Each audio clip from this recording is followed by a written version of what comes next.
Hi, good morning everyone. Let's get started with the next topic, which is on the Linux file systems. Okay, so in this topic, we are going to see the different file system types in Linux and how do we see them on the system. So there is a file called etcfs tab.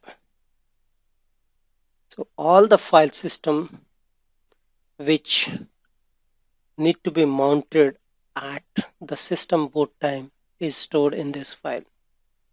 And there is one more file which is extremely important, which is etc mn tab. So this stores at real time which systems are currently mounted. Okay, so this stores currently mounted systems. And this stores all the systems, all the file systems which should be mounted at boot time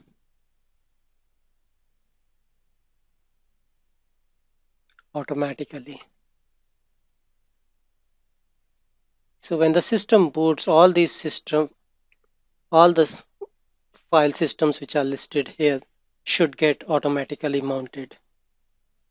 Okay, and we will see how to use this command, the mount command, the unmount command. Okay, so we will see how we can use these commands. Okay, so let's get into the file system first. Okay, so file system in Linux, actually there are different types of file systems. So first thing is, let's open the file first. Okay, so this is the file that I was referring to, etcfs tab file. So this file, if you look at this syntax, you will find the information about what are the types of the file system. Okay, so let me copy this particular information here. Okay, and let's paste it here in this folder.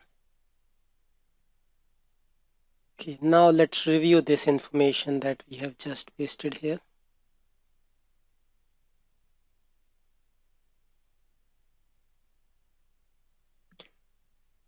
Okay, so the first file system is the swap file system, so let's take it out. Second is the root file system, which is slash, and then this is slash proc file system. Okay, so here in this particular, let's review these file systems. So let me remove this for now for time being, and let's look at the file system types.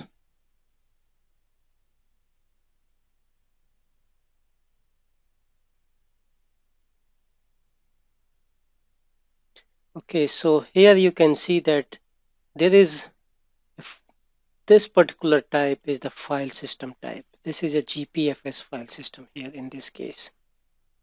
Okay, so you can see that the file systems which are, okay, this is your sys debug file system, USBFS file system.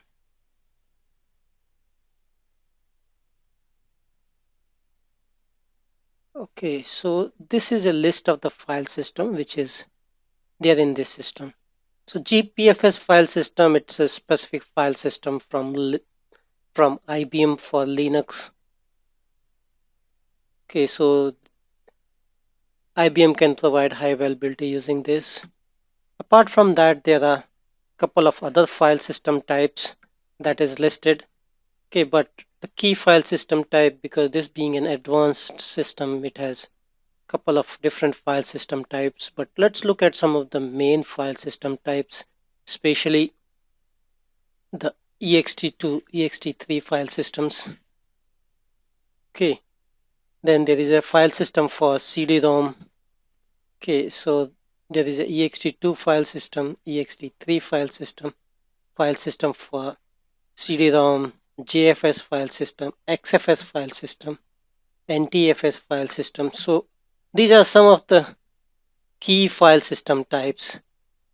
Okay, so let's look at this command. Okay, so let's look at all the file system types which is present in Linux system. So this is the mount command.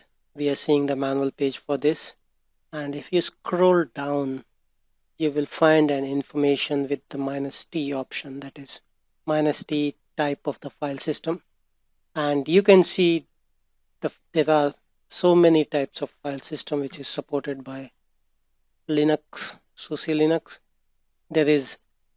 You can see different type of file systems: ext2, ext3, ext4, XFS file system, NFS file system, VFAT. Okay, so this is a bunch of different file systems which are supported by Linux. And let's see in our system what all the different file systems are there which is mounted. So this is the list of file systems which is mounted.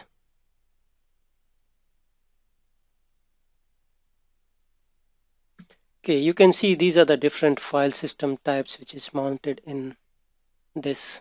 And if you do df-ht, you can see this type. You have slash as ext3 file system, then this slash dev, the devices this is the file system. Then you have shm mounted as tempfs file system. You have this folder mounted as gpfs file system, and this mounted as gpfs file system. So you can see the different commands that we used here for file systems. Okay, and these commands will help you to find out what all the different file systems available in a Linux system.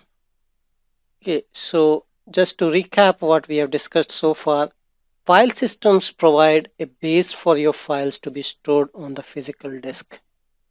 A good analogy for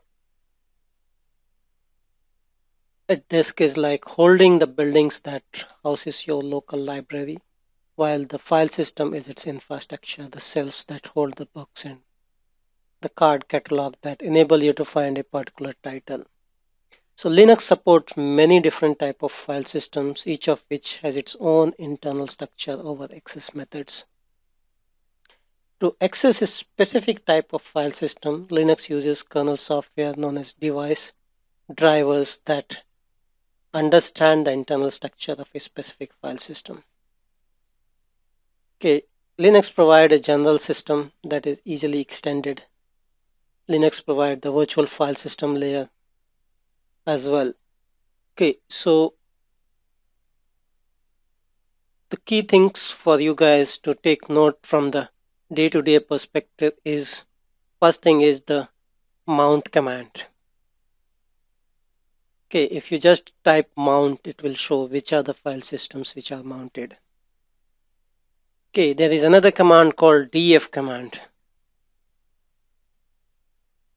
This is extremely important and this should be used on almost on daily basis, this command, which will tell which are the file systems that are present, which are mounted, and how much file system is in use or not.